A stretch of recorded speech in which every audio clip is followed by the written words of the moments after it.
Good evening. Welcome to tonight's live stream. I am going to get started in a minute. I just need a few moments to let everyone know that the stream is currently on social media and we're live.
Going on, Keaton, more glad to see you here.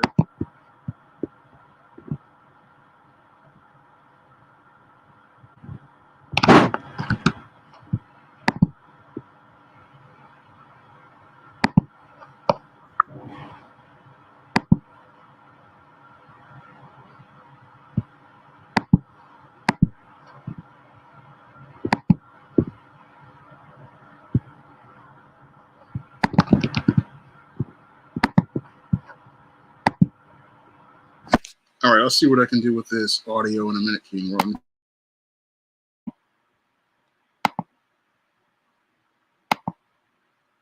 Okay, internal microphone seems to be working. Okay, let me see what I can do with this.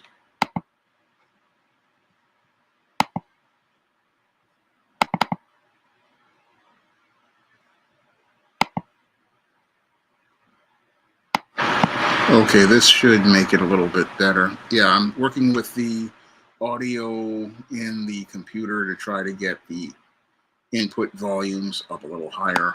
Okay, we'll see what this does. Okay, what's going on, Richard D. Latham? Glad to see you here. What's going on, Soul Survivor? Thank you for sending love from Utah.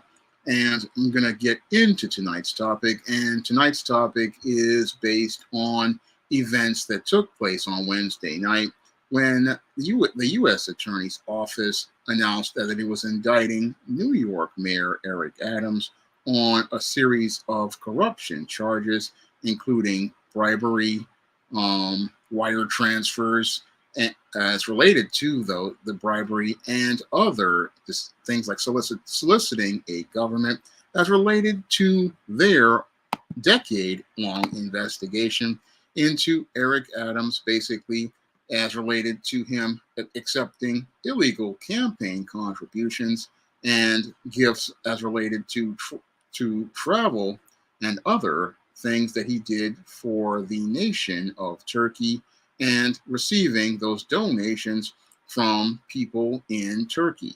Now, this whole situation with Eric Adams basically proves a point in the Bible that you will reap what you sow, greater than what you sow, later than what you sow, and basically shows that Eric Adams was not the guy who was like he was presenting to everyone, because he presented to us that he was this so-called guy who was supposed to be following the law. However, it's looking like he thought he was possibly above the law as related to these allegations. Now, when I heard about this indictment, I was not surprised, and I wasn't really surprised because I basically said way back in 2021, back when Eric Adams was elected to be the second black mayor of New York City, that basically he was going to leave one of two ways, and the way he was going to leave office was one of two ways. He was either going to get voted out of office or he would be federally indicted. And almost 4 years later, everything I said about Eric Adams basically came true. And it basically came true because Eric Adams basically didn't understand something I talked about in my novel, The Temptation of John Haynes. And in that novel, there's a statement that I say in the book about always be aware of the subtle politics transpiring around you. And sadly, Eric Adams was not aware of the subtle politics transpiring around him as he looked to climb the political ladder here in America. Now, what happened with Eric Adams was he was basically one of these black bootlicks, one of these black bootlicks who basically thought that he could go out here and climb the political ladder, and basically thought that because he was out here pandering to all of these white people, they would eventually go out here and allow him to climb the political ladder if he went out here and acquiesced to them. And that was the biggest mistake that he made, because he didn't understand that we live in a global system of white supremacy. And because he didn't understand that we live in a global system of white supremacy, basically what happened to Eric Adams is he didn't see the subtle politics transpiring around him as related to the political game of chess that was being played as related to him. Now, when it comes to white supremacy plays a game of chess. And sadly, a lot of black people don't understand this. And because they don't understand this, they don't understand that when white supremacy gets involved with a black person, they're already 7 steps ahead of that black person. Moreover, that black person basically is so caught up in their feelings that they're sitting there playing Candyland, thinking about trying to get across the Candyland board and not thinking about playing the game of chess where they are basically involved in. And sadly, what these guys do as they're playing this game of Candyland, they basically don't know that by playing by the rules of white supremacy, you're not going to win. That's the thing that many black bootlicks don't understand, that this is a rigged game. And with it being a rigged game, it's rigged for you to lose from minute one.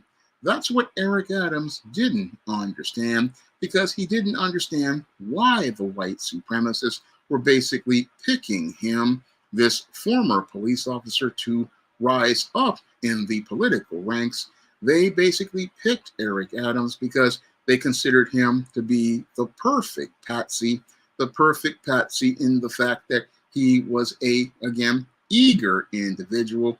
And basically this eager individual was someone they basically used his own ambition against him. Now, when it comes to many of these black bootlicks, one of the things that is their Achilles heel is their ambition. It's their ambition that is the greatest weakness that they have, because they're basically eager to do whatever the white supremacist wants without ever thinking critically about it. And because they don't really think critically about it, or the subtle politics transpiring around them regarding it, they don't really see how you really need to think about things. Because if somebody is looking to recruit you, basically they're recruiting you because they already see that you're naive, and they see that they can already get in front of you. And since they see they can get in front of you, they can get several steps ahead of you. And once they get several steps ahead of you, they basically are the one leading you. And as they're leading you, you're basically following them. And you're basically, as you're following them, playing their game. And if you start playing their game by their terms, basically you're on a road to losing before you made the first step. And that's what happened here with Eric Adams. He basically started looking to play their game, not understanding the minute you decided to agree to play to the game is the minute you were about to lose. The minute this dude was about to lose was the minute he started playing the political game with the system of white supremacy, because the system of white supremacy, again, is rigged for the black man to lose. And they always make sure that they always look for a black man they can set up to lose, because they know that, again, the ultimate goal for white supremacy is to try to prove an axiom. And the axiom that they want to prove is that Black people are incompetent, and they need to have Black people at the bottom in order to maintain their order, and they need to be able to maintain this lie. This is the lie that they want to tell. So basically, in order to get this lie to become the truth, what they do is find those naive and ignorant Black people, get the most naive and ignorant Black person, and recruit them to be the face as related to politics or business. They basically find that Black person and put them up as the front man. And that's what happened here with Eric Adams, who couldn't see that they were basically setting him up as far back as 2014. Now, according to the U.S. Attorney's Office, they said they were basically starting their investigation as far back as 2014, when Eric Adams started to look to rise in the political ranks as the Brooklyn Borough president. Now, what they were doing, again, they already had information on Eric Adams, possibly as related to his efforts to try to make these connections with people in the Turkish government. And that basically showed how, again, naive and green Eric Adams was, how naive and green he was, because basically he thought, oh, he can go out here and make these deals like white people. But what he didn't understand, again, not understanding those subtle politics transpiring around you, is not understanding that the system of white supremacy is global, and any move that you make was already going to be checked out by not only the Turkish government, but was also going to be looked at by the federal government. That's where Eric Adams didn't understand about critical thinking, that, yeah, you can go out here and try to make these deals, but in the global system of white supremacy, if you try to make this kind of deal, what happens, you don't really understand, is that you don't have any allies. You don't have any allies in these foreign countries. And oftentimes those same people in those foreign countries that you think you're making deals with are basically sending information to the U.S. Attorney's Office. And this is where Eric Adams basically got it all twisted. This is where the Eric Adams basically got it all twisted. He didn't understand that he basically was being set up from minute one, set up to fail. But the whole thing is he thought he was going to go out here and have this impact of being this Black politician who was going to go out here and be a part of a larger, diverse society, but not understanding that larger, diverse society basically is about white supremacy. And because he didn't understand this is where he went on the road to making these business deals that basically led to him being on the road to being undone. Now, when it comes to white supremacy, again, they basically knew that Eric Adams was possibly looking to try to make these kind of deals, similar to Senator Bob Menendez, who was convicted on trying to make these kind of deals. And Eric Adams basically sat there looking to make these kind of deals in the back, looking to make these deals in the back for himself, hoping to go out here and make a nice soft place for him to go out here and retire.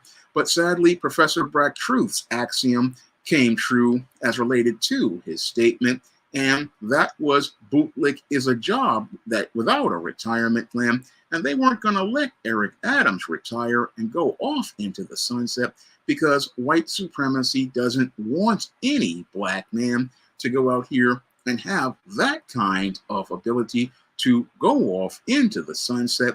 No, when it comes to the institution of white supremacy, the institution of white supremacy basically, again, wants to see the Black man at the bottom. And the outcomes that they have for the Black bootlick is a series of outcomes. One outcome is either he's going to leave in an ignominious fashion, he's going to leave in a humiliating fashion, where he basically is going to be seen and proven as incompetent, or he would possibly be seen as corrupt. And the outcomes will be that that black man will either be voted out of office or he will be given a federal indictment. He will be given a federal indictment and basically arrested and fingerprinted. And the ultimate goal of this, again, is to prove an axiom true.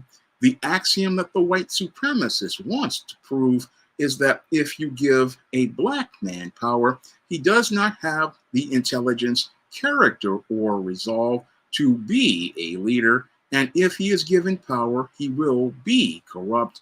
And that whole axiom that they want to prove was basically established in the 1900s movie Birth of a Nation. Now, the movie Birth of a Nation basically is an anti-black propaganda piece,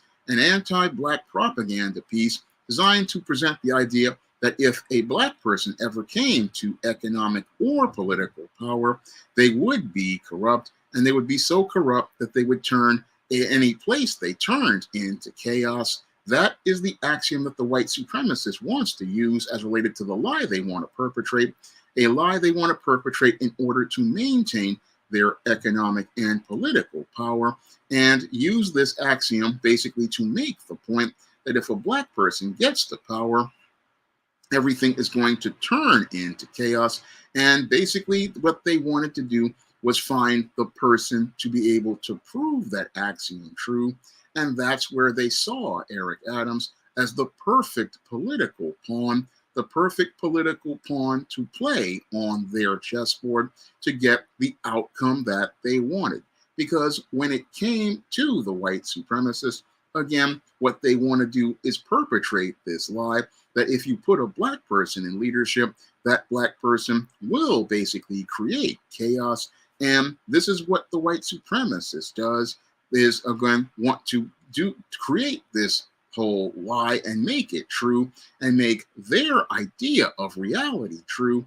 And in order to do that, they recruit individuals they basically can get in front of, like an Eric Adams, again, an ambitious individual who's more caught up in bootlicking and giving power to white supremacy, not understanding that the power that they give the white supremacist will be used against them. That's what Eric Adams didn't understand. Again, this is even before he ran for mayor and when he was in the Brooklyn Borough president's office. This is where the white supremacist basically was setting Eric Adams up and setting him up as related to the axiom of proving a black leader incompetent, and also setting him up as related to the punchline of their cruel joke. Because again, like Professor Black Truth has talked about in many of his videos, again, white supremacy loves a cruel joke. And again, they love a long joke, or is what I call a time release gag, because with the time release gag, what the comedy is being set up so that you basically have to wait a long time for the punchline. And again, what happens with many black bootlicks is they are so emotional that they get caught up in their feelings, so caught up in their feelings to get attention, that what they don't see is that they're looking to go out here and set a dude up, set him up to basically fail. And once he fails, go out here and be the cruel punchline of the joke that they're setting him up for. That's what Eric Adams didn't really see as related to the big picture of things, because he was so caught up in his ambition to get power, so caught up in his ambition to get power. Moreover, he was so caught up in his feelings about the attention he was receiving from many of these prominent people in politics and business. He was so caught up in the attention he was receiving, he could not really think critically. He could not think critically about the situation to understand that when you are a heterosexual black man, you have to understand one axiom as related to you, and that is you have no allies. That was the mistake that Eric Adams made. He thought he would have allies, and he thought he would have allies not only here in America, but also abroad. But he didn't understand in the global system of white supremacy, he has no allies whatsoever. And if that black man is being picked to be in a power position, it's basically where they're looking to take power away from him and also looking to make an example out of him. If a black man is recruited for a position of power, such as a CEO, such as a mayor, or even a president, it's basically because they want to use him to take power away from black people. And this black bootlick basically went out here and was out here thinking that he could again climb the ladder, not understanding that you never had any allies. And again, they basically were setting you up to fail from minute one. But because this guy was caught up in his feelings and caught up in clout chasing, he didn't really understand that, again, you had no allies. And again, these enemies were basically setting you up to take a fall, setting him up to take a fall, because when it comes to white supremacy, again, they go out here and want to present the black man as the face of incompetence, present him as the face of incompetence, because what they want to do is basically be able to recruit this black man. Basically, they're recruiting him because usually if they pick a black man for a political office like mayor or even president, it's basically because they want to, again, prove the axiom as related to black incompetence. And they also want to use that example of black incompetence because usually a white guy has basically fucked up. And once that white guy has fucked up, what they want to do is basically make it where you have a contrast to present to say, even though this white man is incompetent, this black man is even more incompetent, and you would be better off with an incompetent white man than an incompetent black man. That's what they want to do in comparison when they recruit these black politicians. And I basically saw that pattern set up back in the 1980s when I was a teenager, and they recruited David Dinkins to be New York City's first black mayor. Now, David Dinkins was recruited to be New York City's first black mayor. And again, he thought that this symbolic victory was us seeing the world changing. But no, the world wasn't changing as related to white supremacy. No, white supremacy was following the same paradigm they had set up in the movie Birth of a Nation. And in the movie Birth of a Nation, what they wanted to say again is if you give a black person power, they will not be able to handle it. They will not be competent enough to be able to lead. And they wanted to prove that point. And that's why they recruited David Dinkins, because even though Abe Beame and Ed Koch were just completely incompetent and basically ran New York City into the ground, David Dinkins was basically recruited to be running for office as the first black mayor in an empty symbolic gesture. But what they wanted to do with that empty symbolic gesture passively was say that they were electing the first black mayor, but aggressively what they wanted to do was make him the fall guy for the decade and a half of Ed Koch and Abe Beame's failures. They wanted to make him the face of those failures. And David Dinkins, not understanding the subtle politics transpiring around him, basically was apathetic and indifferent as he was out here looking to run New York during a fiscal crisis where crime was running rampant. And we had over 2,000 murders in 1990, 2,200 murders in 1991, and over 1,800 murders during the crack epidemic. And this basically made it where David Dinkins appeared not to be concerned about the needs of black people or people in New York, because he allowed blacks and Hispanics to basically wind up mostly murdering each other, mostly black people murdering each other during the crack epidemic. And it basically showed he had no plan to do anything about the crime until the white tourist Brian Watkins wound up losing his life. And that whole decision basically turned the black vote against David Dinkins and turned most of the other voters against David Dinkins and made it look like he was the most incompetent mayor. And again, this was the chess game that the white supremacists played with David Dinkins. again, wanting to contrast him against Ed Koch, wanted to contrast him and make him appear to be the most incompetent black person. And again, if you give up, what they wanted to say is, if we give a black person power, what we get is chaos. Moreover, what they wanted to do was traumatize people and make it where they would never consider a black politician, especially a black male politician, because they would see, hey, we gave a black person a leadership role. And when we gave the black person the leadership role, they were not competent enough to maintain a quality of life or maintain the safety of people, that everything was basically chaos as related to that black man's leadership. And that's why people need to go back to white people in leadership roles, and white supremacy needs to be dominant over people, because if black people actually are responsible, you're going to wind up in chaos. And again, this was done because they deliberately recruited an individual who fit their ideas and their narratives. That's what they did with David Dinkins. And again, this was deliberately done by design, because they wanted to find a person who would be their pawn and their patsy, because what they wanted to do was have their axiom proven true, because this was all about proving the white supremacist ideal about black people. This was all about proving the white supremacist ideals about black people in leadership positions.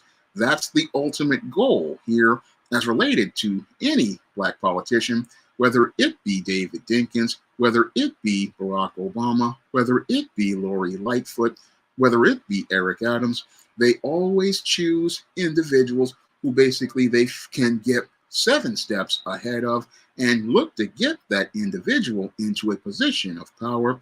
And again, we'll do this because white supremacy has nothing but time. They have nothing but time to be able to go out here and push their agendas. And again, in the case of Eric Adams, like the case of David Dinkins, what happened here is you had a white man in Bill de Blasio being a bumbling, stumbling idiot, a bumbling, stumbling, incompetent idiot who basically took New York, that was a city under Michael Bloomberg, a city that was basically doing so well that even the South Bronx was gentrified and on its way to gentrification. I mean, the entire city was basically a place everybody wanted to be, until Bill de Blasio showed up with his far left social justice initiatives. And with his far left social justice initiatives, he basically ran the entire city straight into the ground. And they didn't want the white man to be seen as incompetent. So what they wanted to do was, again, recruit the black bootlick to go out here and be their political patsy, recruit the black bootlick to be their political patsy, and go out here and be the guy who is the one who proves the axiom true.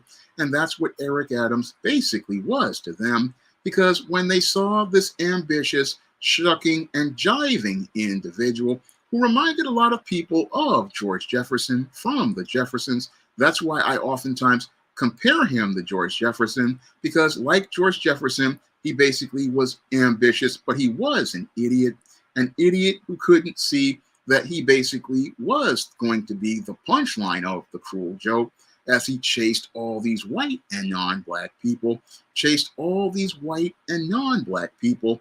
That's basically what Eric Adams was doing. And he couldn't see that those same people who he was chasing, like George Jefferson chased Mr. Whitendale for his loan, were setting him up as related to the deal.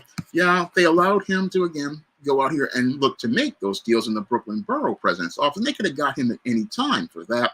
But the white supremacists basically said, nah, we're going to do something even better, because we're going to let this guy rise up the ranks, then let this dude basically run for mayor, and let him run for mayor because basically we got a punchline we want to get a good laugh at as we watch him basically shuck and jive.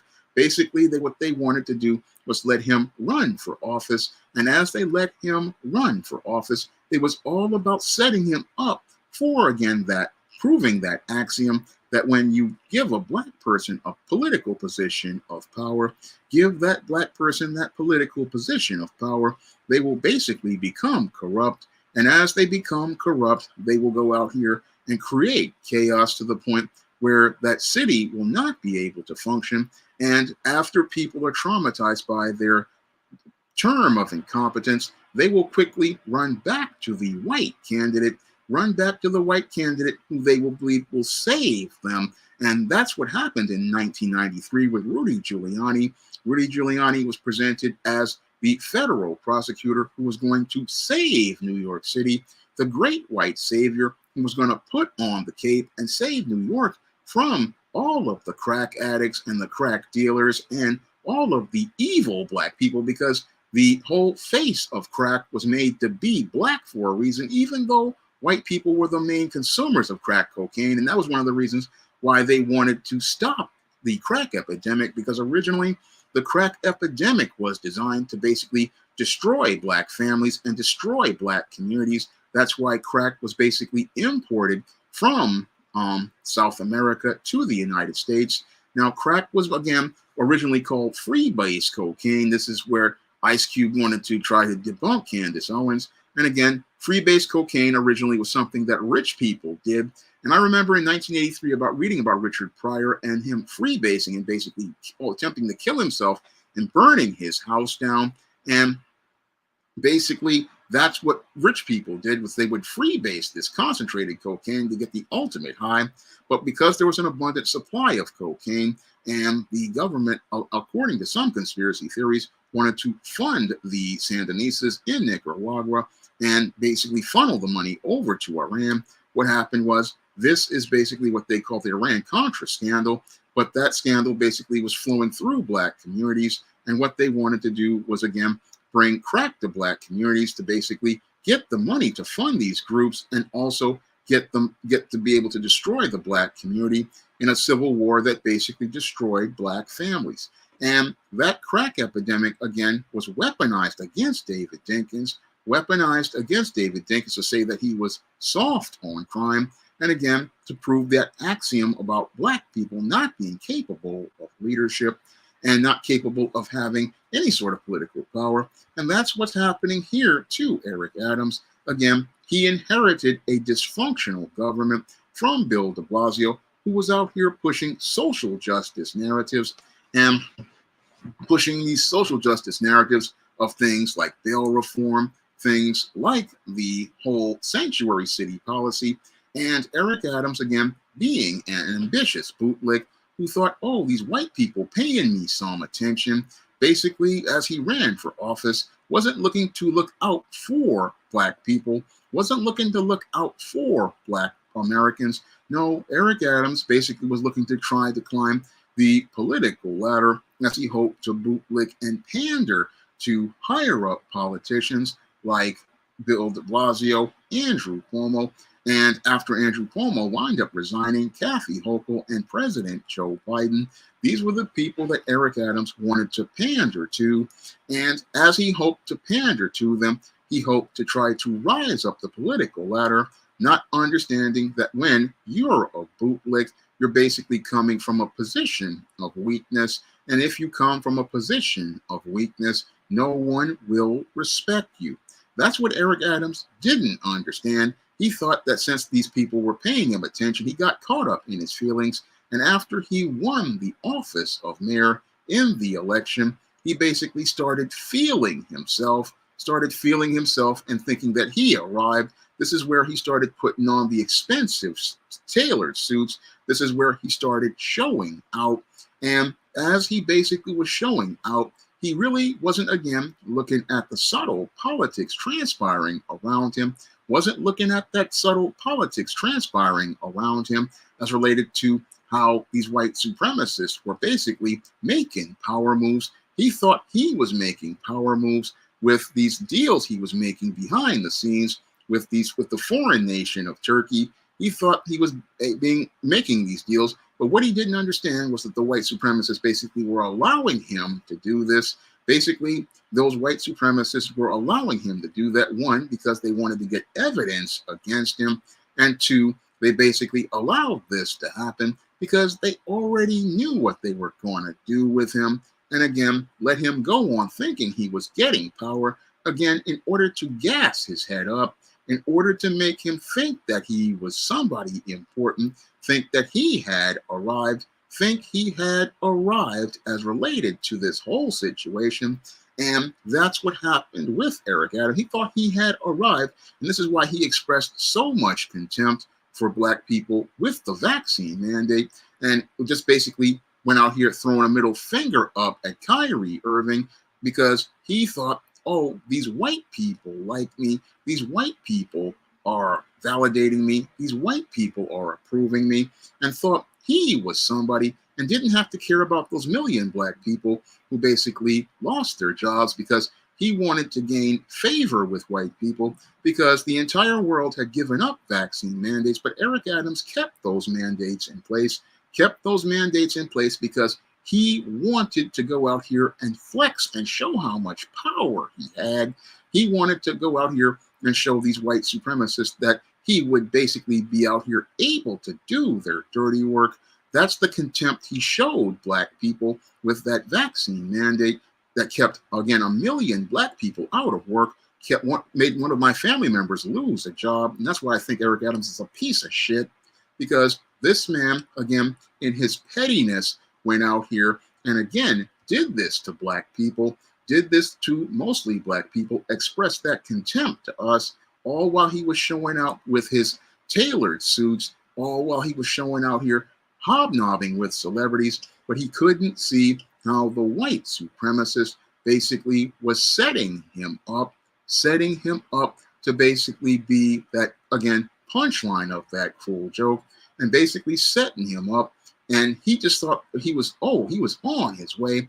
But I sat there and I read an article in the New York Times saying people were already looking at him. And after I heard they were looking at him since 2014, that's where I said, again, he never understood the subtle politics transpiring around him, because even though they allowed him to rise to power, they were already making plans to basically take him out, and take him off the board. But they, again, with white supremacy, they basically play the game of chess. And they, again, as this Eric Adams was out here playing Candyland because he thought he was this fly guy and thought that his jive was basically impressing these white people. No, you're not impressing white people because they created that jive. I mean, basically, Eric Adams was playing in a real life episode of The Jeffersons, and he couldn't see how he was the joke in this reality show.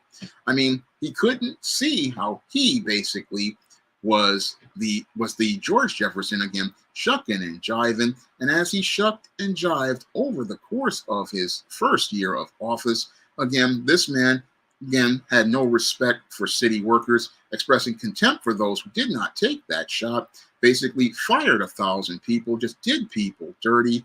I mean, all because he thought he had arrived. And that's, again, why I think he's a piece of shit, because he basically, again, just had no respect for New Yorkers, had no respect for Americans, had no respect for American law. Again, Supreme Court already said that the vaccine mandate was unconstitutional, but this bastard basically kept that mandate in place. And again, this is the type of evil that Eric Adams is. He just basically, again, looked to gain favor and clout with white people without regard for the citizens of New York, and couldn't see how basically the white supremacist basically was making him the ultimate patsy, and the ultimate patsy because he basically fit, again, a pattern that basically would say, again, that Black people, if you put them in a power position, they can't be trusted. That's what they were trying to do, because Eric Adams, again, a former police officer, basically is caught up in a scandal of corruption, and that basically was designed by white supremacy, because what they want to say is that if you give a Black man who is somebody who's supposed to know the law and enforce the law, you give this Black man power, this Black man will be just as corrupt as the neighborhood dope man. And basically, with Eric Adams, when we look at the company that he kept, he basically proved those white supremacist points down to the letter. I mean, if we look at Eric Adams and the company he kept, like Bishop Lamar Whitehead, who basically was another player on the board. I mean, Lamar Whitehead was this pastor who was called the Pastor Bling. I mean, this was one of Eric Adams' allies and one of his cronies. And this pastor basically sitting up here in Fendi suits, sitting up here in designer clothes and out here while his congregation is riding buses and taking trains. I mean, this guy basically was one of the slimiest guys, and basically his whole church was in a viral live stream where it got robbed. But the whole thing is that Lamar Whitehead was basically a guy who basically foreshadowed things that's related to Eric Adams, because he's another bootlick. And this was the company he was keeping. This was the company he was keeping. And again, white supremacy loved that because it would further reinforce their point that, again, you have a black guy who's associated with a slimy black pastor, a slimy black pastor who basically was out here fleecing the flock. But this was the black man we were told was going to be the good cop who would clean up all the crime. But that was, again, by design, because the white supremacists basically wanted to get this black man to be their face as related to their ideals, because it would be, again, reinforcing their point of their talking points regarding black people getting power, regarding their talking point about if you give a black man power, he will not be able to handle it. And Eric Adams basically, again, with him being a former police officer, a police captain, a Brooklyn borough president, a man who rose up through the political ranks, this proved their point to the letter as related to that axiom, proved that point to the letter as related to that axiom of Birth of a Nation, because in Birth of a Nation, they said if you give the black man power and you put him in a position of power, that black man will basically create a whole lot of corruption, and a whole lot of corruption as related to that entire community that he's in charge of. And instead of there being order, there will be nothing but chaos in that area. That's what the white supremacists said as related to Birth of a Nation, and said this is why they needed the Klansmen to come in. They needed the Klansmen to come in because the black person is incompetent. And Eric Adams proved that point to a letter, and that's why they wanted Eric Adams to be the 110th mayor. They wanted him to be the 110th mayor to prove those points so that they could have a justification for maintaining power, even though Bill de Blasio and Andrew Cuomo basically proved that when you put some beta white men in power, the beta white male will basically run the entire state straight into the ground, just like Ed Koch and Andrew Cuomo's father, Mario Cuomo, basically ran New York City and New York State into the ground into the 1980s. And in order to cover the failures of those white men, they found themselves a nice big fat juicy patsy in David Dinkins to cover up their failures. And this also happened in 2008. Now, if we remember, George W. Bush had basically started running the country into the ground as related to the entire mess of the country, as related to his failed war on terror, the subprime mortgage mess that his Republicans did nothing about, and with the country basically in the worst recession since the Great Depression, they needed to find a blackmail fall guy, and that's what Barack Obama was. Barack Obama, your first black president, was nothing more than a fall guy so that we could get to the great white hope. And that's what's happening here with Eric Adams. They want to get to the great white hope. And this great white hope is going to clean up all the messes that Eric Adams has made as related to New York City being filled with chaos, and filled with chaos due to him going out here and supporting the dysfunctional policies of white men, such as Bill de Blasio. Now, the main reason why we have all this chaos is because Eric Adams basically wanted to continue supporting Bill de Blasio's policies, starting with the vaccine mandate and looking to support the sanctuary cities. Now, Eric Adams, people wanted to see him not support these policies, but he wanted to try to, again, climb the ladder. And as he looked to climb the ladder, he basically wound up putting himself in a position like to jump the shark. And jumping the shark is what he exactly did in 2022 when he decided to get in the face of Greg Abbott. And when he got into the face of Greg Abbott, hoping to try to create a covert contract with the Biden administration, he hoped to create this covert contract with the Biden administration. And that covert contract he hoped to create was one where he hoped to hopefully get appointed for a job in the second term of the Biden administration. And as he looked to get that job in the second term of the Biden administration, he went out here and supported the whole idea of sanctuary cities. And supporting the idea of sanctuary cities was something he did based on his emotions without any sort of critical thinking, because anybody who knew New York knew under Bill de Blasio, we already had a fiscal deficit. We already had a fiscal deficit. And he was talking about, again, bringing migrants in, again, one, to basically spite Greg Abbott, who basically was, again, setting him up for failure. And two, what he wanted to do was go out here. And what he wanted to do was go out here and virtue signal and show how not racist he is, and look to spite Donald Trump in this gesture to support all the migrants coming up to New York City, migrants who had not been vetted, migrants who had not been checked out, and again, brought to New York City, a city that was already in a fiscal deficit of billions of dollars due to Bill de Blasio's mismanagement of New York City. And Eric Adams, only thinking about virtue signaling and only thinking about moving himself up the ladder as related to the next job, basically went out here and smiled and said, we're going to be able to take care of all these migrants. Now, anybody who knows finance as related to municipal finance knows that if you're running a deficit, you really don't want to go out here and bring more people in. And with the city already having 70,000 homeless Black people and homeless Black veterans who the city barely could take care of, bringing in more migrants basically overwhelmed the city. And by March of 2023, Eric Adams basically, in his effort to clout chase, realized he had basically, again, fucked up once more, because he had basically taken a city with a fiscal deficit and basically made the deficit even worse, because now you had all these people basically overwhelming the Department of Homeless Services, which basically maxed itself out.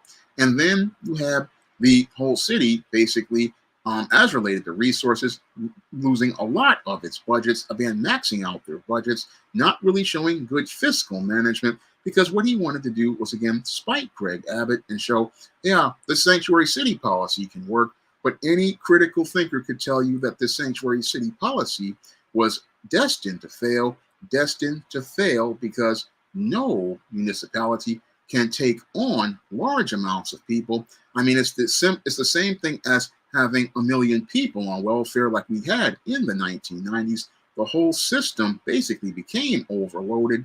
But Eric Adams went on, and as he went on, this is what started his fall as a mayor. He already had alienated 1 million Black voters with the vaccine mandate, and bringing in all of these migrants further started to alienate many more of the leftists who basically saw their ideals refuted as related to sanctuary city. And as the sanctuary city he put in place started to create chaos, this basically started the fall of Eric Adams that was basically orchestrated by white supremacy even before all of this. This is where they started to ratchet up and escalate their campaign. This is where they looked to escalate their campaign and basically looked to make Eric Adams the face of incompetence, make him the face of incompetence as he went out here and after, again, meeting up with migrants, shaking their hands, shaking the migrants' hands, smiling and shaking the migrants' hands, welcoming them to New York City. Again, this is stuff that is on tape and viral all over the world. And then later on, just 3 months in, tells us in the, not 3 months, but 6 months in, tells us that the migrant crisis would destroy New York City, but there wouldn't be a migrant crisis if it wasn't for Eric Adams. There wouldn't have been a migrant crisis had he not, again, unilaterally went out here and virtue signaled to look to try to spite Donald Trump. in an effort to get a covert contract with the Biden administration.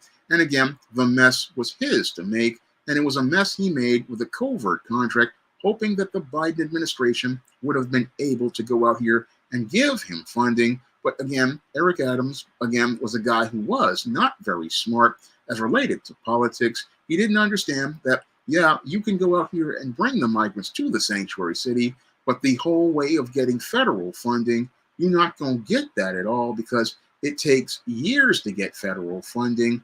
This is what Eric Adams did not understand. He did not understand that it's next to impossible to get money through. Again, this is because he's playing Candyland and holding up pink and blue cards, not seeing that they're getting ready to move the Knight, which is the U.S. attorney, over one side and getting ready to move some other players on the chessboard. They're moving players, and he's sitting there talking about, hey, I'm trying to get the Sugarland Falls, and trying to get the Sugarland Falls in this political game, not seeing they're basically setting him up. Again, setting him up because he can't really see the moves being made. No, he's sitting there, again, thinking, oh, I've got this idea. I'm going to be able to get this funding. Now, anybody, I mean, I'm a novice as related to politics. I'm a novice as related to things, but I can look at things because I worked in nonprofit when I was at AmeriCorps Vista, and I know how hard it is to get funding just from nonprofits and as related to grants and other endowments. And it's really even harder than that to get any sort of congressional funding, especially in 2022. We just came out of an election where the Republican Party now controls the Congress, and with them controlling the Congress, and the immigration became an issue. It became an issue, and again, that funding wasn't going nowhere, and you had Eric Adams thinking that he could go out here and shame the Biden administration into going out here and basically going out here and shame them into getting funding, when this doesn't work, because as related to getting funding through Congress, it takes, again, I'll repeat it for people, years to get funding through. But Eric Adams still wanted to go out here and try to shame Joe Biden into giving him money, and went out here and tried to then dissuade migrants into coming into New York, when nobody's going to listen to no black man in the global system of white supremacy. I mean, this guy, basically, people looked at his flyers and looked at him coming to the border and laughed at him because they were going to have their American dream in the global system of white supremacy because they were considered having a higher level than he did. So this guy basically sitting up here didn't see how this was being used to sway voters to go against him and use his own backwards policies to go against him, just like they did with David Dinkins in crime and Lori Lightfoot in crime, and make them the bad guys, and showing, hey, this incompetent black person just can't do the job. They're basically running the city straight into the ground. But Eric Adams only followed the Bill de Blasio playbook, but the Bill de Blasio playbook was one that was destined to fail because, one, Eric Adams didn't have Bill de Blasio's white privilege, and two, Eric Adams was basically a naive and incompetent bootlick who couldn't see that they were basically setting him up to, again, get him to be losing the next election and making him into his own worst enemy. And that basically got worse as he went out here and turned on Joe Biden as related to him feeling completely overwhelmed by the fiscal situation he created by following a sanctuary city law, by saying that he needed to follow the law. Now, that's a BS argument. It's a BS argument because, again, when it came to the sanctuary city law, he could have easily just challenged that law by saying that that law is unconstitutional because that law violated the supremacy clause of the Constitution and basically could have ended the entire migrant crisis, taking it back to the feds where it belonged. Because when it comes to immigration, immigration is a federal issue. It is run by the ICE, Immigration's Customs and Enforcement, and Immigration's Customs and Enforcement runs this because these people are coming across a federal border, but Eric Adams wanted to toe the party line as related to sanctuary cities. But that whole attempt to toe the line for sanctuary cities is completely insane and started the downfall of Eric Adams, alienating voting blocs like the Hispanic community, because a lot of Hispanics don't like the migrants who enter the country illegally because it destroys their quality of life. That's what Eric Adams basically did as related to the situation of him in the polls. Now, Eric Adams' poll numbers were absolutely hot garbage as related to the migrant crisis, and he had the lowest approval rating of any mayor in 25 years as a result of his mishandling of the migrant crisis, a migrant crisis created by him unilaterally looking to follow the law, but not looking to lead, because if he had taken the lead, he would have gone out here and said, I'm not towing the party line, and basically challenged the sanctuary city law as unconstitutional. And basically that would have shut down the Red Party's whole crap test that they were pulling as related to busing migrants, had he turned the buses around and said, hey, this is a federal matter. This is handled by the feds, not the states. It would have basically been in line with the law, but they chose him because this guy basically did not understand the law. And since he did not understand the law, he basically went out here again, towing the party line on emotion. And as he towed the party line on emotion, what happened to Eric Adams is he became someone who became less of a political darling, and he further lost favor with the people and further lost favor with his party because he was considered a person who was considered persona non grata with his own party. After going out here and calling out Joe Biden, he was considered to be persona non grata at the DNC convention. So Eric Adams has been on a state of decline. And this was, again, as this whole migrant crisis going on. Now, as he looked to challenge Joe Biden, basically this is where he wound up getting caught up in, we started to hear the press about this investigation, because this investigation had been going on for a long time. It had been going on for over 10 years. Now, they only let the information out as related to the investigation just in the time that he called out Joe Biden. And again, this basically, again, debunks the whole theory that Eric Adams has been running around with, that they're doing this to him because he called out Joe Biden. No, they were going to get him even before he ever said anything about Joe Biden. No, when it comes to a black bootlick, again, white supremacy plays the long game, and they'll play the long game because this is how they get the biggest laughs as related to a time release gag. This is how they get the biggest laughs as related to the time release gag, because the black person doesn't know that they are the joke, and Eric Adams didn't know he was the joke, didn't know that he was going to be set up to be this punchline. And basically what happened with him is that he thought, oh, I'm going up the ladder. No, they had never wanted you to go up the ladder. That's what many black bootlicks don't understand.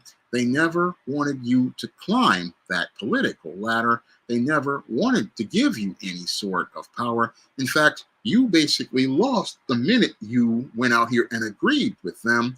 This is where you lost everything. You lost everything because you gave your power away. Because with white supremacy, again, the minute you made the deal with the devil is the minute that you lost. The minute you made the agreement with the white supremacist is the minute that you lost. And that's what happened with Eric Adams. Again, all those individuals in the global system of white supremacy basically said, we no longer need this Negro. We no longer need this useful idiot, because now that we've basically proven our point, their point was proven back when he basically ran the city into the ground with the migrant crisis. That's when they decided to, again, look to yank the rug out from under him. They looked to yank the rug out from under him because they had basically now had proven their axiom. Their axiom that they wanted to prove was that when you give a black man power, when you give that black man power, he's basically going to screw everything up. But the great irony is that this black man didn't really screw anything up. It was already screwed up by the incompetent white beta males. It was screwed up before the white beta males. But the whole thing is they want to make the black man the fall guy, make the black man the patsy. And now that they've made the black man the patsy and basically proven their point that this so-called good black man who was a police officer, this good black man who was considered to be the face and ideal as related to following the law, was basically can be corrupted. And this is why you can't put a black man in power. That point was proven by the white supremacists. And now that they've basically proven that point, they're looking to go into the third act of this story. And the third act of this story is to basically have Eric Adams end in an ignominious fashion. And after he ends in this ignominious fashion, what they want to do now is bring in the great white savior in New York City Comptroller Brad Lander, who wants to come in and be a savior. Or we have guys like Curtis Sliwa. We have white guys looking to go out here, put on the Power Rangers galoshes and the Ben Cooper cape and look to be the savior of New York City.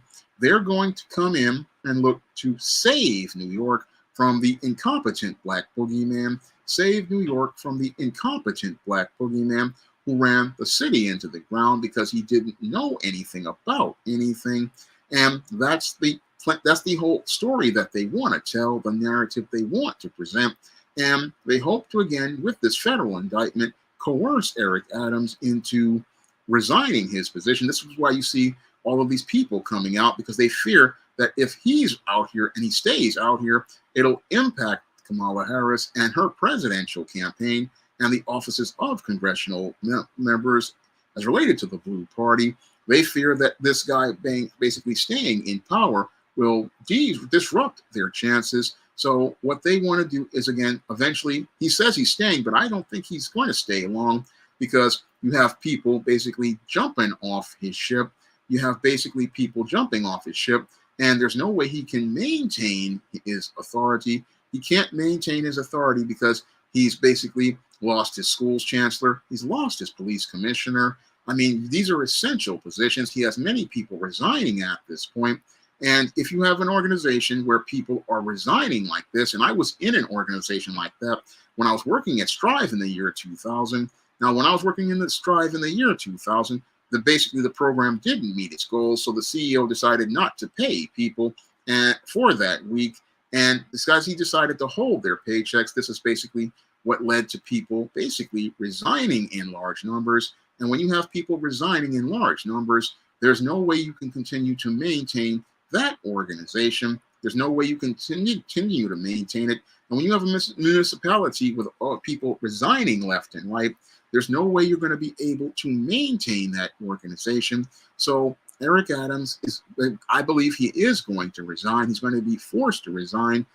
People from the Blue Party are going to force him to resign, because with the election coming up, they don't want him messing up their congressional seats, because this is the same pressure they put on Bob Menendez and made Bob Menendez resign. And if they make a New Jersey senator resign, a New York mayor who's the first mayor to ever be indicted, they're going to make him resign. And then we're going to be stuck with Pookie Jumaane Williams, because Jumaane Williams is nothing but a Pookie. Again, another incompetent black man that fits into the narrative of white supremacy. They'll have Pookie in place for a while. Then what they'll do is basically run a new mayoral candidate. And I guarantee you the new mayoral candidate will be white. And that white person will be presented as the face and savior of New York. That white person will be presented as a face and a savior.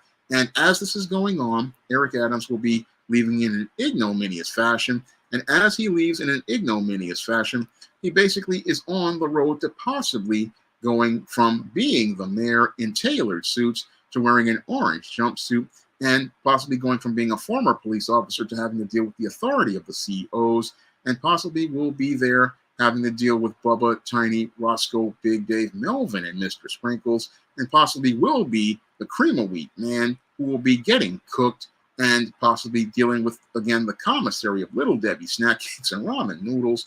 I'm not going to go through the list. I mean, but the whole thing is he basically is in a place where he basically is on the road to prison for an extended period of time, and on a road basically because of him, again, looking to bootlick white supremacy, not understanding that white supremacy is global. And again, the people in Turkey he was making deals with were possibly flipping him over, possibly flipped him over before he even could sign the papers to make these deals and get these travel tickets and all these other things. That's what's happened to Eric Adams. And basically, what's happening to Eric Adams, I believe, is that he's reaping what he sowed, greater than what he sowed, later than what he sowed, because he did black people dirty. I mean, this black bootlick basically did black people dirty over the course when he was the mayor. I mean, he could have easily just repealed Bill de Blasio's vaccine mandate, a unilateral decision that the mayor made to deny 1 million people from being able to work during the COVID-19 pandemic.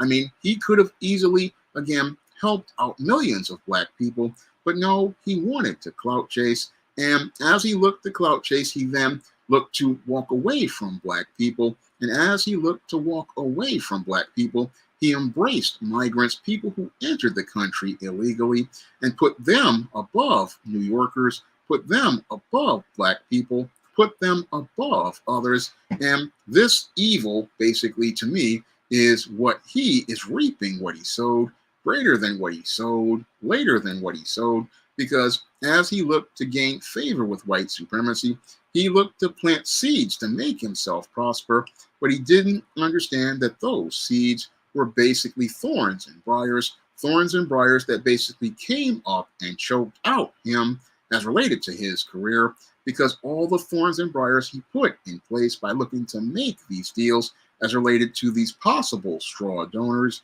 as related to these deals with trying to fix things for the Turkish consulate to open and not meet fire codes. These deals basically is him reaping what he sowed, greater than what he sowed, later than what he sowed, and he was going to basically reap what he sowed, either as related to being voted out of office or being made to leave in an ignominious fashion. But the whole thing is that this whole situation shows this is what happens when you make a deal with white supremacy.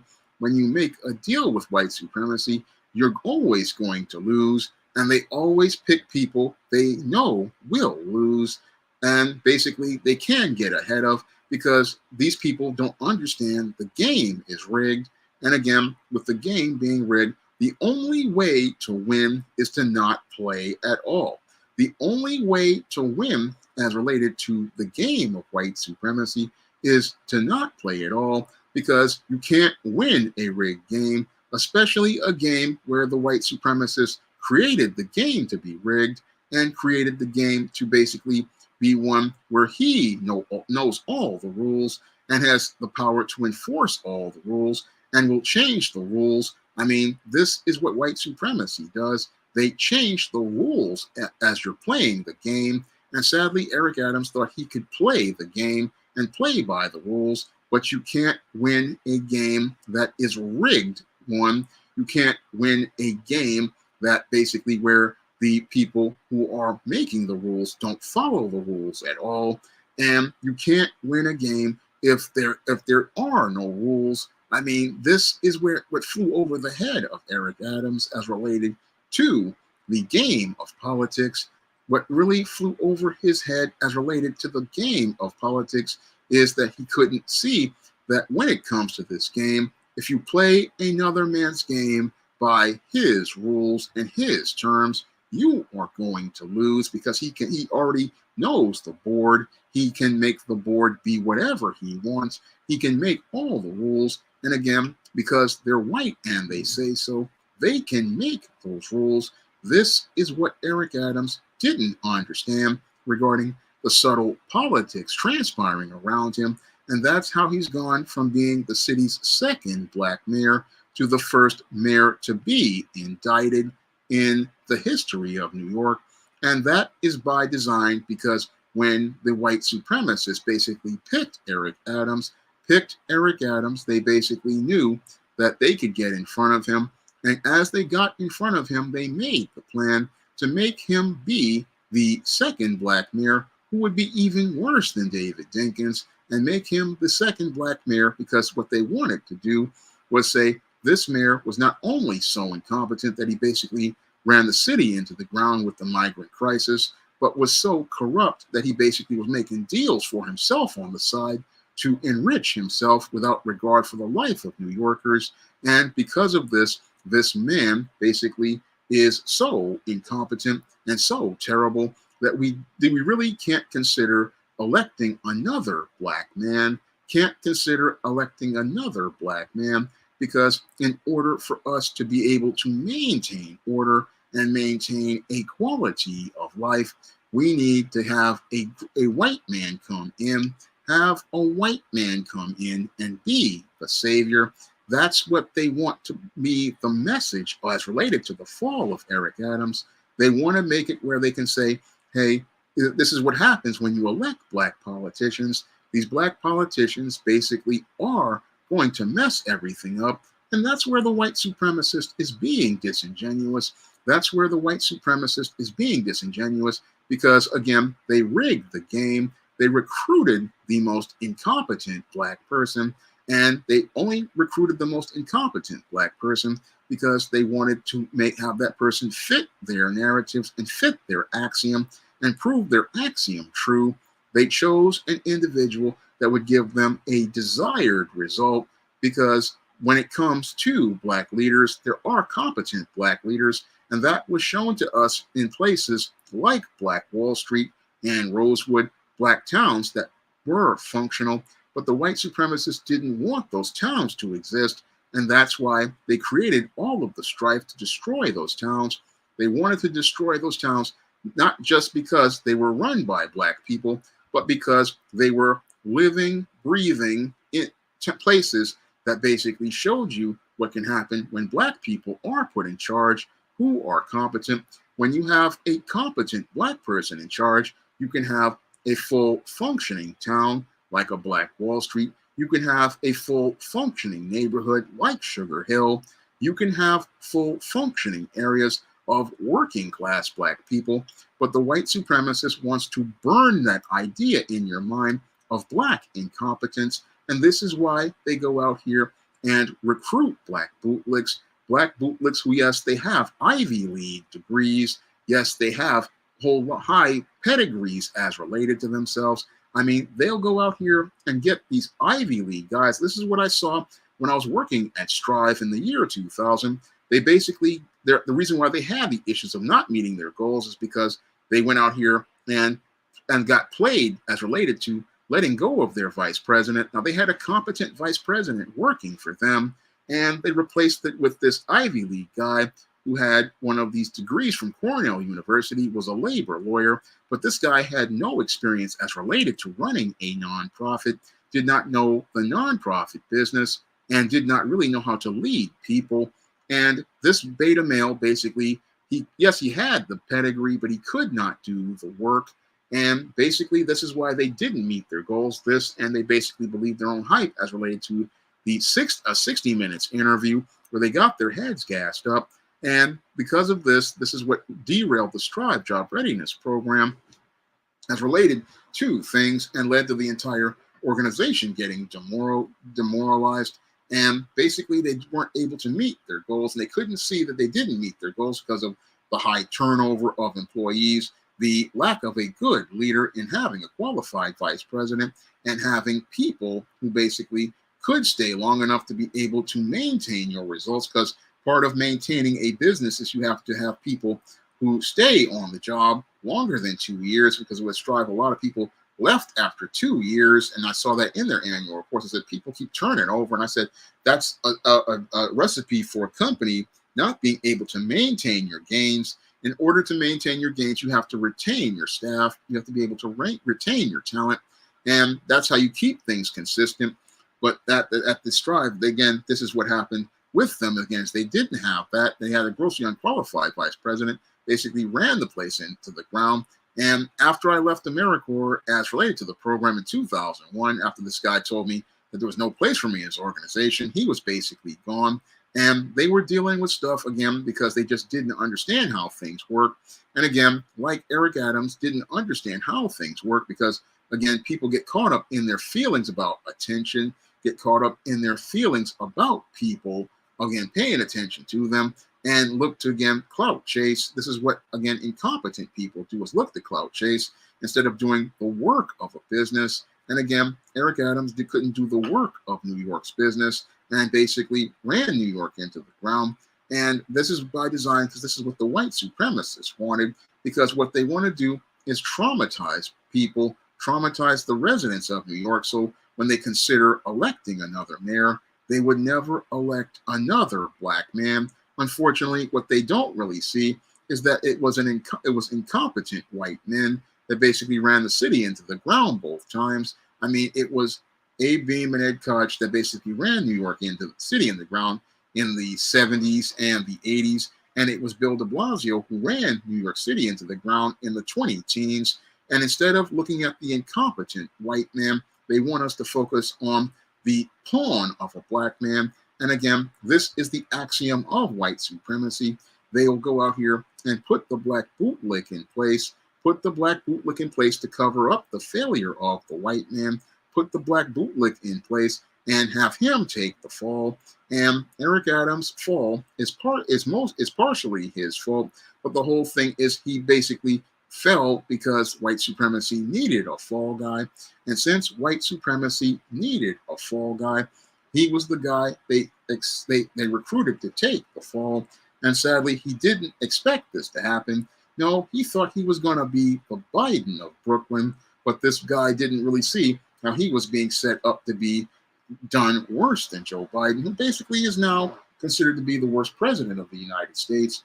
And basically what they want to do is, if they could, they got another fall girl in Kamala Harris. She is on the exact same road that Eric Adams is on and doesn't see it because, again, she's caught up in the attention of being the empty symbolic first woman president. She's caught up in trying to be the first woman president, but can't see how she's basically being made to take the fall for Joe Biden's failures. Again, can't see the subtle politics transpiring around her. And many of these black bootlicks can't really see this and don't see that you were never going to be able to keep this job from minute one.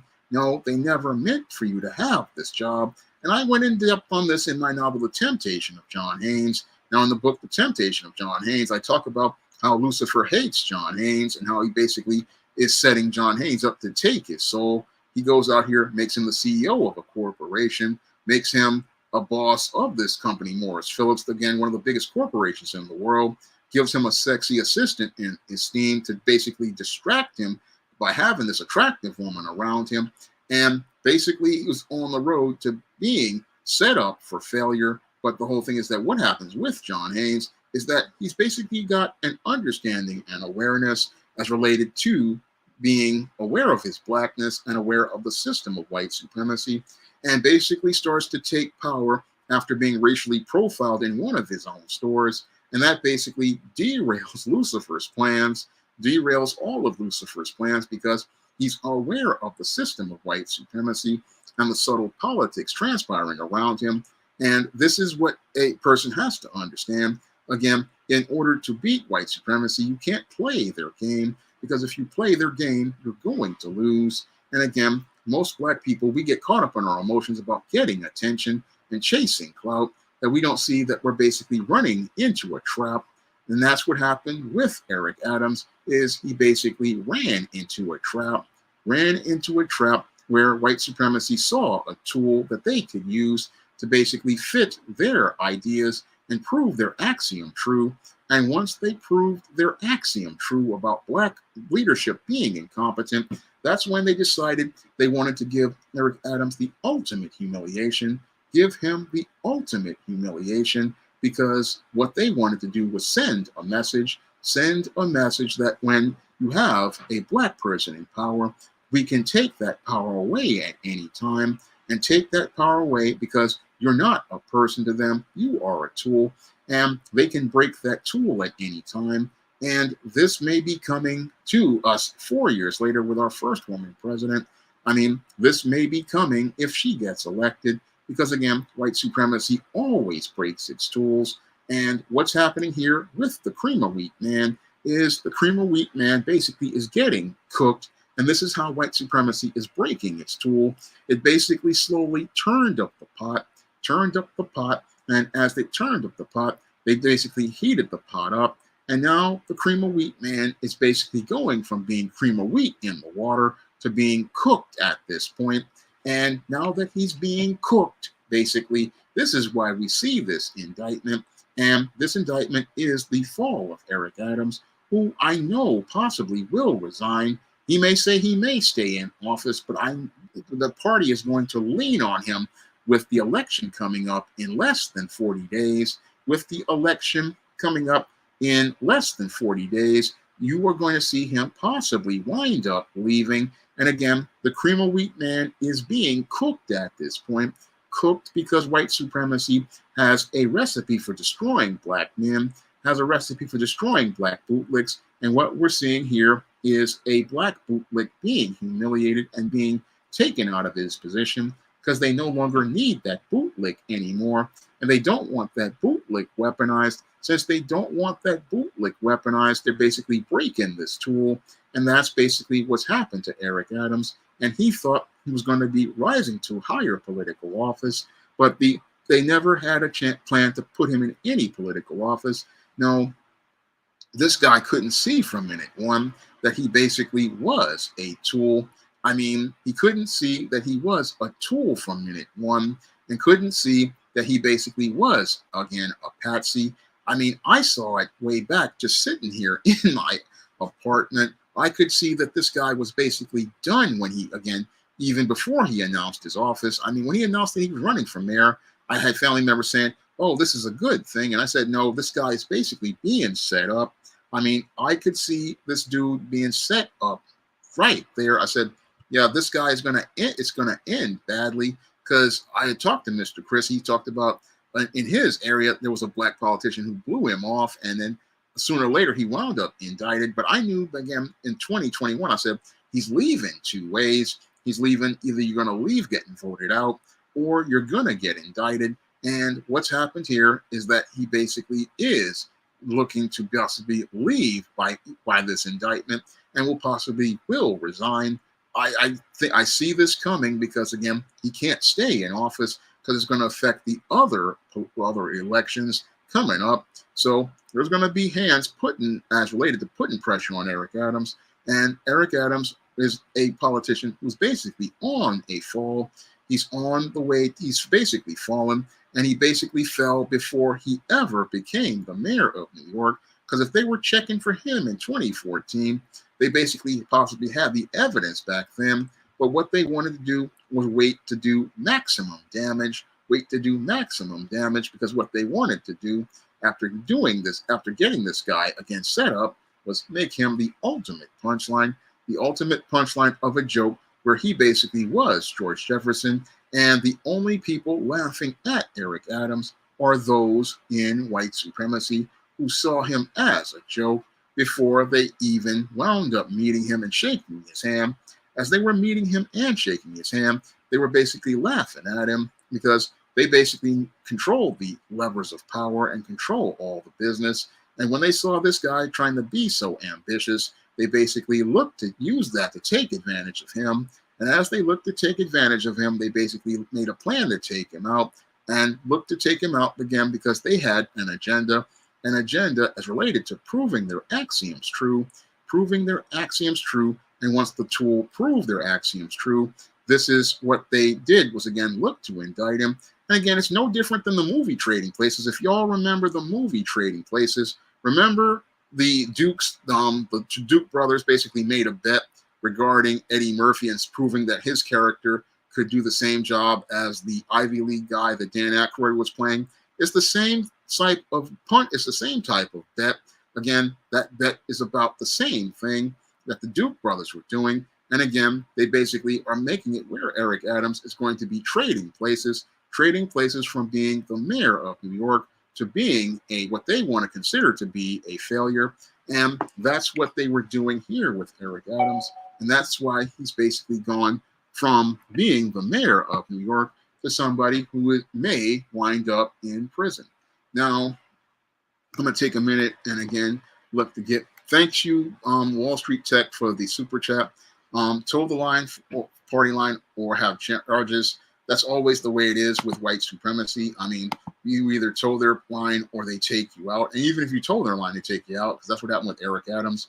They just took him out. And what's going on? Red Star 73. Yeah, he says he got played by his own party. Yeah. And yeah, they do love a long joke, Soul Survivor, and that's what they made him out to be. And how would I handle this situation? I wouldn't even bother with it, because I know that it's a rigged game, Z-Ken. I wouldn't even bother with being in politics, because it's a rigged game. You cannot win, and you can't do anything about it. I mean, what's going on, G-Boot 2786? Glad to see you here. G-Boot 2786 comes on Sunday, Tuesday, and Thursday. You can catch his show on his channel. I mean, yep. Z-Ken makes a point, like Mr. Superboy said, they always go for a black man between the months of September and March. Yeah, they're just getting started, and that's why you don't want to get in there. And Eric Adams, they were going for him on Rocket Man way before this, so they were coming to get him. He was going to lose no matter how this went. And again, he thought he had allies, but he had no allies. And again, white folks will play to be your friend, but they're not your friend. That's something you really got to think about. One full boss said that's about the white savior. That's what Trump was to Obama. He was the white savior. And glad to see you here, one full boss. And basically, yeah, he basically messed up the economy and everything. And he got that from that messed up economy from Bush. And again, they made him the fall guy. And again, you got to look at the pattern. What's going on, Jay Cooper? Yep. And Kamala is basically being set up for the same pattern as related to things. And again, you got to look at the pattern. She's being set up to fail. And Eric Adams was being set up to fail. Basically, Southpaw 2K1, they elected Eric Adams because they didn't want another white man to take on all of Bill de Blasio's failures and be blamed for them. So Eric Adams was set up to be a patsy. He was being set up to be a joke. He couldn't see the subtle politics transpiring around him and thought he could be the second black mayor, but they chose him to be the second black mayor, to be the second black fall guy. Ray Hama Force, glad to see you here. Yeah, Icy Kitty, they kept mentioning city workers. Now he's standing with black people now. He's standing with black people and looking and wanting to stand up with black people. But remember, this was the guy who threw a middle finger up at Kyrie Irving with the vaccine mandate. He threw a middle finger up at black people when 1 million people were made to be out of work because they didn't want to take this COVID vaccine. I mean, he's only with black people because he basically knows he's screwed with white people and they want nothing to do with him. And we need to do him like we did other black bootlicks and just basically leave him out here, do him like Stacey Dash and others who want nothing to do with white people, wanted nothing to do with us, because that's what he wanted to do is, again, go out here and do black people dirty. And we need to understand that we have to deal with this guy. And again, you deal with black bootlicks by cutting them out of everything. What's going on, Mr. Red? He says anything you can do is save his cheeks. No, there's nothing that can be done. He's done at this point. Yeah, a lot of them, Keating Rourke, operate like Eric Adams, and they all end like Eric Adams too. So that's what happens to black politicians. What's going on? Gentle Killer, he says that's the fall of Eric Greasy. Oh, I can't say that. But the whole thing is that he's basically Mark Curry is funny. He says, "You're a furator is going to come back to you." Well, he reaped what he sowed. And again, yep, he's the cream of wheat man, Coco. Blessings. Yep, AOC called him out, Tariq. They called him and told him to go. What's going on, K-Song? I'm glad to see you here. I'm about to get ready to wrap up tonight's show. And I want to give everybody a shout out. What's going on, Mr. Leo? And again, he's now with Eric Adams. We get a hard lesson in what happens to black bootlicks. And again, I wanted to go in depth on this that I did in the video. And again, wanted to go in depth on this. So wanted everybody to know why Eric Adams fell in depth. And I'm hoping everybody got an understanding that this guy basically is another pawn that is being broken, another tool that's being broken. And I'm hoping you guys got that understanding. Now, I'm hoping you guys understood all this because I'm going to get ready to wrap up tonight's stream. So I'm asking everybody to, drop a donation to the Cash App by clicking the link in the description box or pick up some of the books on the SJS Direct Imprint. I really want to get my book sales up, so I'm asking everybody to please pick up a book or pick up the John Haynes comic. So I want to thank everybody for coming out to tonight's stream, and I hope you'll be here for next week's stream. Everybody have a good evening, and everybody have a good night.